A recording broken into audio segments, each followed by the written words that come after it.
ہندوستان کی ایجنسیز نے اس جموں کشمیر کو ایک لیب کی طرح استعمال کیا ہے، ایک لیبارٹری کی طرح.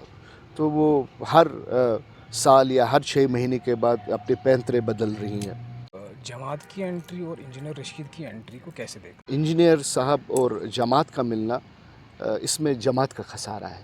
اس بار انہوں نے دیکھا کہ انجینئر صاحب کافی ٹریکشن لا رہے ہیں، تو انہوں نے پورا اپنا سپورٹ انجینئر صاحب کی طرف لے لیا.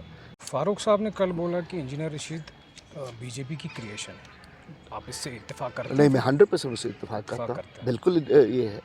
ایکسلشر میں آپ کا خیر مقدم ہے. ہمارے ساتھ آج موجود ہے پیپلز کانفرنس کے جنرل سیکرٹری اور سابقہ وزیر عمران رضا انصاری صاحب. عمران صاحب، آپ کا بہت بہت شکریہ. بہت بہت شکریہ. میرے کچھ چند سوالات ہیں آپ سے جو میں آپ سے پوچھوں گا اور آپ کھل کے بات کر سکتے ہیں انشاءاللہ. تو آپ نے 10 سال پہلے بھی الیکشن لڑا تھا جی. تو اس بار بھی آپ لڑ رہے ہیں. پچھلی بار بھی آپ نے جیتا تھا. اس بار اور اس بار میں کیا فرق آپ کو لگتا ہے؟ دیکھیے، پہلے میں شروع کرنے سے پہلے آپ سب کو مبارکباد پیش کرنا چاہتا ہوں میلاد مبارک کا. جی. آج بہت بڑا دن ہے اور آپ یہاں تشریف لائے. جی. اور میں چاہتا ہوں کہ آپ کی چینل سے جو بھی مجھے سن رہے ہیں جی. وہ آج کے دن کی مبارکباد جی. میں ان کو دے رہا ہوں. دیکھیے، 10 سال سے ہم محروم ہیں لوکل گورنمنٹ کے، اور اگر آپ نے دیکھا ہوگا ان 10 سالوں میں کیا ہوا، ہم کہاں سے کہاں پہنچے ہیں. تو اس وقت کا جو یہ الیکشن ہو رہا ہے، یہ لوگوں کی چاہت ہے کہ ہمیں اپنی ریپریزنٹیشن ملے. جموں کشمیر میں اپنی سرکار ہو جس میں وہ لوگ ہوں جو کہ ہمارے کو سنیں، جو ہمارے مشکلیں ہیں، جو ہمیں درپیش مسائل ہیں روزمرہ کے، ان پر بات کریں. کل ایوان پر بیٹھ کے لوگوں کی ریپریزنٹیشن کریں، نہ کسی فرد کی یا کسی کے پروگرام کی. لوگ بے حال ہے اور لوگوں کے جو چنندہ لوگ کل ایوان میں ہوں گے ان کو ایکسٹرا کام کرنا ہے، کیونکہ 10 سال سے ڈیفیسٹ رہا ہے، گورننس ڈیفیسٹ رہا ہے اور لوگ بہت ہی پریشان ہیں اور لوگوں کی سنوائی کہیں نہیں ہے. تو میں یہ کہنا چاہوں گا کہ یہ اس وقت بہت ہی اہم موقع ہے کہ لوگوں کو باہوش و حواس ان لوگوں کو چننا ہے جو کہ سو کالڈ جن کے ساتھ کوئی ٹیگ نہ ہو اور جو بکے ہوئے نہ ہو. ٹیگ کی آپ نے بات کی تو کچھ ٹائم پہلے نشانہ آپ کی طرف تھا، پیپلز کانفرنس کی جی. طرف. اب گول پوسٹ، اب نشانہ چینج ہو گیا ہے، اب انجینئر رشید صاحب کو بولا جا رہا ہے. دیکھیے، میں آپ کو ایک بات بتا دوں گا. ہمارا جو ٹیگ لگا وہ ایک پارٹی یہاں جو ہے جو کہ اپنے آپ کو مورلی اور ریلیجسلی اپنے آپ کو سمجھتی ہے کہ وہ کشمیریوں کے غمخوار ہیں اور وہ کشمیریوں کا یعنی جنہوں نے کشمیریوں کا ٹھیکہ لے رکھا ہے. لے سکتے ہیں نیشنل کانفرنس میں انہوں نے ایک ایسا رول، ایک ایسا کردار، ان کو لوگوں کے شاید کچھ لوگوں کے سیگمنٹ کی سپورٹ کی وجہ سے انہوں نے ایک قسم کی واشنگ مشین بنایا ہے کہ اگر نیشنل کانفرنس کے ساتھ آپ ہیں تو آپ مسلمان ہیں اور آپ حق پر ہیں. لیکن نیشنل کانفرنس کیا ہے، اس کا پاسٹ کیا ہے، اس کا پریزنٹ کیا ہے اور ان کے دماغ میں فیوچر کے لیے کیا ہے. مجھے لگتا ہے کہ جو بھی کینڈیڈیٹس اٹھے ہیں یا جو بھی کیمپینیں ہوئی ہیں، مجھے لگتا ہے ہر شخص کے بارے میں انٹروسپیکشن ہوا ہے اور ہر شخص عوام کے کٹگرے میں کھڑا ہوا ہے. تو نیشنل کانفرنس بات کری ہے آرٹیکل 370 35A کی ریسٹوریشن. جی. آپ بھی کرتے ہیں. جی. تو وہ بول رہے ہیں کہ ہم سپریم کورٹ میں جائیں گے، لیگلی فائٹ کریں گے. بٹ سپریم کورٹ نے اپنا ورڈکٹ دیا ہے. جی. تو what is the difference? How are you going to fight? See, I tell you one thing. Article 370 اور 35A، اللہ تعالیٰ سے ہم دعا گو ہیں کہ جو دلی میں سرکار اس وقت وراجمان ہے، جب تک کہ وہ سرکار وہاں سے نہیں نکلے گی، جب تک کہ بی جے پی اپنے ہاتھ سے ہندوستان کی کمان نہیں چھوڑے گی، مجھے نہیں لگتا ہے وہ ہوگا. تو ہم چاہتے ہیں کہ لائک مائنڈڈ فورسز جمع ہوں، جو لوگ ٹرولی لوگوں کے اسپائریشنز کو ریپرزینٹ کرتے ہیں وہ سامنے آ جائیں. پورے ہندوستان میں ایک لہر ہو کہ جو کشمیر کے ساتھ ہوا وہ ناانصافی تھی اور اس ناانصافی کو ہمیں ٹھیک کرنا ہے. تو نیشنل کانفرنس کا یہ کہنا ہے کہ ہم پھر سے دوبارہ جائیں گے سپریم کورٹ، کیا یہ پھر ایک ڈسیپشن ہے؟ دیکھیے نیشنل کانفرنس کے ہی جو پریزیڈنٹ ہے انہوں نے کہا کہ جی اگلے 100 سال تک 370 واپس نہیں آئے گا، اور نیشنل کانفرنس کے ہی قائدین یہ ہیں جنہوں نے کہا تھا کہ الیکشن نہیں ہوگا. اب الیکشن ہوا ہے تو میں سمجھتا ہوں کہ پایا در پایا انشاءاللہ ایک گراؤنڈ پر ہم ثابت قدمی دکھائیں تو یہ جو ایک سی ڈی ہے، لمبی سی ڈی ہے، اس سی ڈی پر ہم چلیں گے. ایک ایک سی ڈی کو کور کر کے ہم چاہتے ہیں کہ ہم اس مقام پر پہنچے کہ ہندوستان کی عوام ہمارے ساتھ یکجٹ ہو جائے اور پورا ہندوستان کہے کہ کشمیر کے ساتھ ناانصافی ہوئی، جو کہ ابھی تک ہو نہیں رہا ہے. حتیٰ کہ نیشنل کانفرنس کے ممبران اس وقت بھی تھے، اب بھی ہیں بڑے ایوان میں، جس کو میں پارلیمنٹ کہتا ہوں. مجھے نہیں لگتا ہے کہ ابھی تک وہ ایسی کوئی مثبت ایک رائے بنا پا رہے ہیں جو وہاں فیلو ممبرز ہیں، جو باقی ایم پیز ہیں، کیونکہ شروع تو یہ پارلیمنٹ سے ہی ہوا نا. جب پارلیمنٹ نے اس کا گو اہیڈ دیا تب جا کر سپریم کورٹ تک یہ معاملہ پہنچا. تو جب تک کہ پارلیمنٹ میں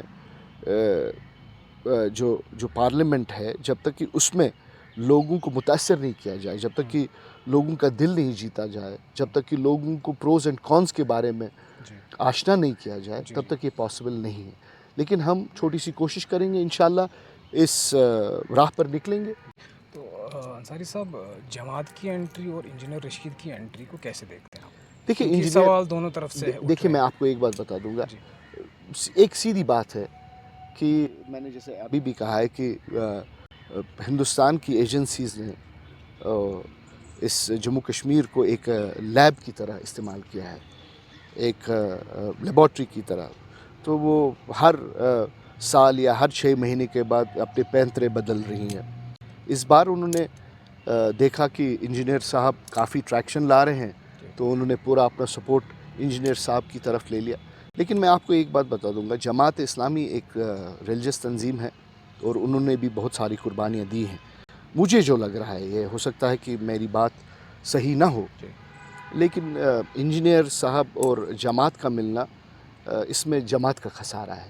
کیونکہ جماعت کو بھی اب لوگ ایک ایسی نگاہ سے دیکھ رہے ہیں کہ کوئی نہ کوئی ایسی پس پردہ کوئی نہ کوئی ایسی ڈیل ہوئی ہے کہ انجینئر اور جماعت کو آپس میں ہاتھ ملانا پڑا. فاروق صاحب نے کل بولا کہ انجینئر رشید بی جے پی کی کریشن ہے، آپ اس سے اتفاق کرتے ہیں؟ نہیں، میں 100% اس سے اتفاق کرتا ہوں. بالکل یہ ہے. آپ بتائیے، انجینئر رشید صاحب کو ہم اچھی طرح سے جانتے ہیں. ان کا جنم جو ہوا ہے وہ ایک آرمی کیمپ میں ہوا ہے. ایک سی او صاحب کے ساتھ وہ بہت ان کی دوستی تھی، اور آپ کو اگر پتہ ہوگا اس طرف کا ٹیرین جو ہے اس میں آرمی میں بہت سارے لوگ کام کرتے ہیں. وہ ڈیلی ویجرز بھی وہاں ہیں، وہ پورٹرز بھی وہاں ہیں، بہت سارا کام وہ آرمی کے لیے کرتے ہیں.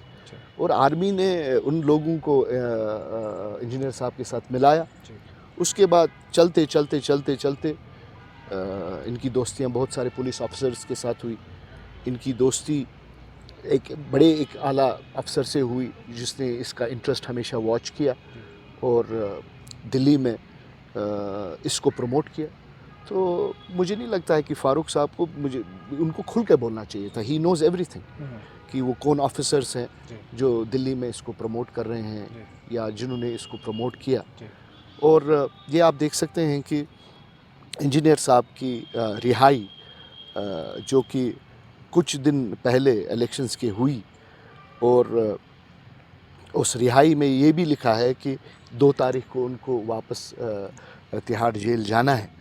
تو یہ بریدر دیا گیا ہے، یہ it's a self evident thing. یہ خود بیان کر رہا ہے کہ یہ ایک کسی منصوبے کے تحت ان کو چھوڑا گیا. دیکھیے میں آپ کو ایک بات بتا دوں گا، انجینئر صاحب سب کو کہتے ہیں کہ آپ جب تہاڑ میں جاؤ گے آپ کو پتہ چلے گا تہاڑ کیا ہے. بھیا تہاڑ تب انسان جائے گا جب اس نے کوئی ایسا کام کیا ہے. تہاڑ تو ہر کوئی نہیں جا سکتا ہے نا. Tihar is not a play ground یا گیسٹ ہاؤس. تہاڑ کے لیے تو انسان نے کوئی ایسا کارنامہ کیا ہوگا کہ جس کی وجہ سے اس کو ایسے جیل میں بھیجا گیا. اب وہ کہہ رہے ہیں کہ آپ بھی آئیے، ہم کیوں جائیں گے؟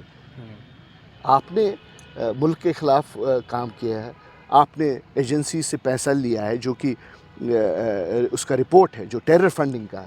ٹیرر فنڈنگ مینس کہ کوئی فارن پاور نے, کوئی فارن ایجنسی نے آپ کو پیسہ دیا ہے تاکہ آپ اپنے ملک میں ڈسٹربنس کریٹ کیجیے. دیکھیے اسی کیس میں اور بھی لوگ ہیں, اسی ایف آئی آر میں اور بھی لوگ کا نام ہے. یہ سلیکٹیونیس کیا ہے؟ یہ سلیکٹیونیس کیا ہے کہ انجینئر صاحب کو چھوڑا جا رہا ہے اور باقی اصحاب جو ہیں وہ ابھی جیل میں ہیں. یہ تو ایک سوالیہ نشان ہے, اور آپ لوگوں کو یہ کہنا چاہیے. آپ کی پارٹی کا ایسوسیشن کرانا اس سے پہلے بی جے پی کے ساتھ, do you think that has dented you, that has affected you in Lok Sabha? نہیں, ہمارا کون سا ایسوسیشن تھا؟ دیکھیے نہیں, میں بات بتاؤں گا آپ کو. جو بھی یہاں پولیٹیکل پارٹیز ہیں ان کو ہر ایک کو دلی کے ساتھ کنیکشن ہے. اب کون بکا ہے اور کون نہیں بکا ہے وہ تو لوگ خود سمجھ سکتے ہیں. دیکھیے کمپین میں بھی آپ دیکھ سکتے ہیں, ہم بھی کمپین کرنے کے لیے جاتے ہیں, 6 بجے ہو جاتے ہیں تو ہمارے سیکیورٹی والے جو ہیں وہ کہتے ہیں جی سر ہمارے پاس صرف 6 بجے کا ٹائم تھا, آپ اپنے گھر واپس چلے جائیے. یا باقی جو سہولیتیں ہیں وہ باقی خاص طور پر آج جتنی سہولیتیں انجینئر صاحب کو ہیں مجھے نہیں لگتا ہے کسی پارٹی کو ہوں گی. دیکھیے میں آپ کو ایک بات بتا دوں گا, یہ جو میرا ماننا ہے, مجھے نہیں پتہ ہے کہ آپ اسے اتفاق کریں گے. جس کینڈیڈیٹ کو ایک سیکیورٹی بیریئر کے تحت لوگوں کو دور رکھا جاتا ہے تاکہ وہ اس کے قریب نہیں آئے, اس کا مطلب ہے کہیں نہ کہیں کوئی نہ کوئی اس کا انٹرسٹ واچ کر رہا ہے. دیکھیے ہم بے باک لوگوں میں چلے جاتے ہیں. آپ نے میں تو دیکھتا رہتا ہوں ٹی وی پر, لیکن آپ تو خود کور کر رہے ہیں. آپ دیکھ لیجئے 2024 کے جو پارلیمنٹ الیکشن تھے اور کچھ ہی مہینوں کے بعد اس وقت اسٹیٹ کے الیکشنز ہیں, آپ خود بدلاؤ دیکھ سکتے ہیں. آپ خود یہ دیکھ سکتے ہیں کہ کس کی طرف نرمی ہے اور کس کی طرف گرمی. لوگوں سے آخر میں آپ کی کیا اپیل رہے گی؟ دیکھیے میں لوگوں سے صرف یہ اپیل کروں گا کہ جو سیاسی میدان میں ہیں, جتنے بھی لوگ الیکشن میں اٹھے ہیں, ان کو آپ صاف طور پر جانتے ہیں. They are like you can scrutinise and you can see every candidate what he is and how he is. یہ اب لوگوں کے اس میں فیصلہ ہے کہ ان کو پارلیمنٹ میں یا اسمبلی میں ان کو دلی کا اسپوکس مین چاہیے, دلی کے انٹرسٹ کو جو واچ کرے وہ چاہیے, یا وہ چاہیے جو کہ عام کشمیری کی بات کرے. انصاری صاحب آپ کا بہت بہت شکریہ, تھینک یو. میرے ساتھ یہ تھے ابھی انصاری صاحب جو ابھی بات کر رہے تھے, بہت سارے ایشوز پہ ان نے بات کی, انجینئر رشید پہ بات کی, ڈفرینس کیا ہے الیکشنز میں 2014 کے الیکشن اور آج کے الیکشن میں, اس کی بات کی, اور لوگوں سے اپیل کی کہ وہ ایسے نمائندے چنیں جو ان کی ترجمانی اسمبلی میں کرے. میں عرفان, کیمرہ مین جاوید کے ساتھ ڈیلی ایکسلشر کے لیے.